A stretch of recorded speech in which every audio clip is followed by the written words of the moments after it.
Halo, apa kabar? Di video kali ini saya akan memberikan rahasia cara membuat suami tetap lengket kepada istri.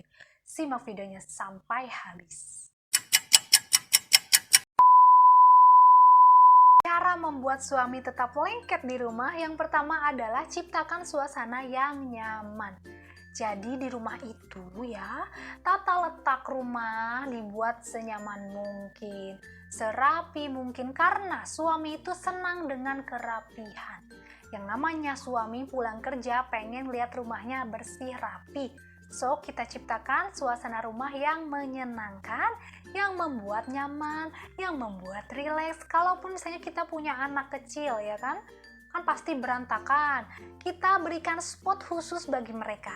Misalnya mereka tempat mainnya di tempat khusus. Jadi kalau tempat itu berantakan, nggak akan ngaruh sama suami kita. Ya kan, karena suami kita misalnya senangnya di kamar. Maka kamar kita buat dengan senyaman mungkin, serapi mungkin. Nah, seperti itu. Kalau misalnya suami senang dengan wewangian, so kita berikan wewangian-wewangian yang menyegarkan dan merilekskan pikiran mereka ketika pulang kerja atau ketika mereka berada di dalam rumah. Tapi kalau suami nggak suka sama wewangian, jangan dikasih wewangian. Ntar mereka malah jadi nggak betah di rumah. So, sebagai seorang istri pasti tahu kan, suaminya suka sama wangi-wangian atau enggak. Kalau suka sama wangi-wangian, tanyakan sama suami, kamu sukanya wangi apa? Wangi jeruk. Yuk kita kasih wewangian jeruk supaya suami nyaman ada di rumah ya. Yang kedua adalah jadi istri yang menyenangkan. Ketika suami ngobrol, kita dengarkan mereka. Kita jadi lawan ngobrol yang asyik bagi mereka. Kita harus bisa nyambung dengan mereka. Kalau misalnya suami senang hobi apa, kita dukung hobi mereka.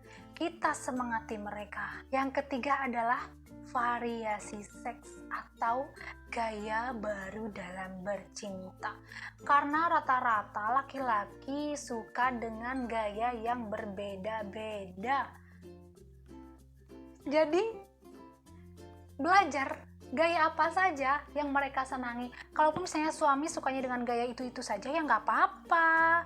Tapi kita berikan pelayanan terbaik, mereka sukanya diapain gitu.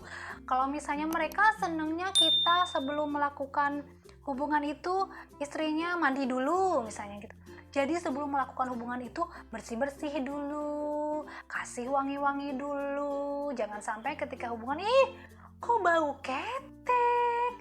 Ketika mencium bibir kita, kok bau mulut. Hilang nafsunya, Bu. Dan berikan pelayanan terbaik untuk suami. Jadi suami gak akan tuh yang namanya melirik-melirik wanita lain apabila kita sudah memberikan pelayanan yang maksimal, paripurna. Yang keempat adalah sajikan masakan yang bervariasi. Belajarlah kita resep-resep baru. Jangan setiap hari dikasihnya goreng telur, ceplok telur, telur rebus. Pagi ceplok telur, siang dadar telur, malam telur rebus. Bosen, bervariasi ya kan? Banyak resep-resep sekarang, bisa googling di YouTube, cara masaknya ada. So kita harus berkreasi, mencari masakan-masakan yang baru.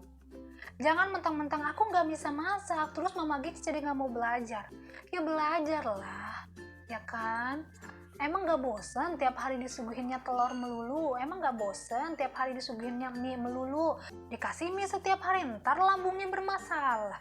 So belajar menjadi lebih baik. Meskipun misalnya masakan kita tidak seenak masakan mertua, tapi suami pasti akan menghargai upaya kita ketika kita belajar memasak, ya kan? Tambah keahliannya, ya kan? Resepnya bertambah.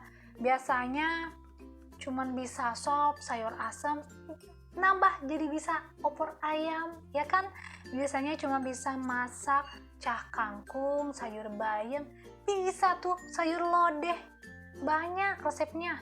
Kalaupun misalnya gimana cara masaknya, lihat di YouTube, ditonton YouTube.